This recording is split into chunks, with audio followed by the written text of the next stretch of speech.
I see it every day where people try to do it and they don't, unfortunately, do it correctly, and some have problems. So beware and understand what you're signing. Beware of the obligations of a director, which we've covered today.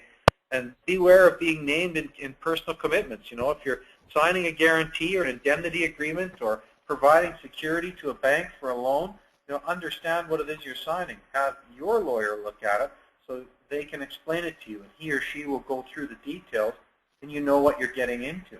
Once signed, you may not be able to get out, so it's nice to know what it is you're involving yourself in. Our next topic is co-ownership of assets, and I like to talk about this because a lot of real estate investors will bring in family or friends or even, you know, other investors they meet in the community to do deals. There's something about real estate investors attending courses and different things that meet people and, of course, move on to do transactions. So co-ownership can be a great thing. You can combine your resources and combine your skills. But, of course, there's sort of some other aspects or downside to think about as well. You know, disputes, debt, divorce, bankruptcy, somebody abandons it. You know, all of these issues can arise in co-ownership. The best practice is to try and anticipate that and have some form of co-ownership agreement depending on how you set up your structure. In some cases, you might be dealing with someone dies or something, and then, you know, you can't even make nice and get along because it's no longer them.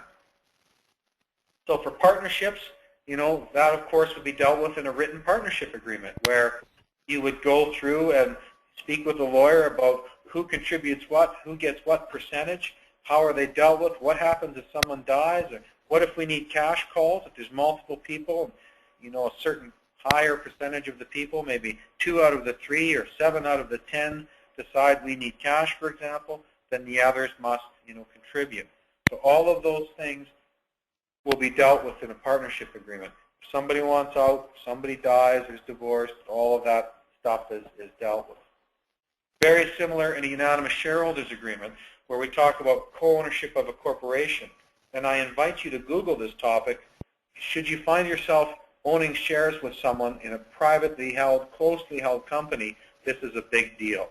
If you and I are shareholders of Microsoft Canada with 4,000 other people, you probably don't care if I come or go. But if it's just you and I in a small real estate co with a rental property in it, it matters whether I die or go bankrupt or my successor or ex-wife gets the shares. You know, you've got a problem that way. So we want to be very careful about that and how we set things up. The shareholders agreement, a unanimous shareholders agreement, or USA, is a contract between the shareholders and the corporation itself. And it will deal with the powers of the directors versus the powers of the shareholders, identify often some key topics like buying assets or hiring people, setting wages, borrowing money, pledging security. All of these things are usually dealt with, and they can be quite complicated. Even in a basic level, we need to address some of these things for the average investor. So the shareholders agreement really is a very personal and customized document that creates your world for your situation and gets you away from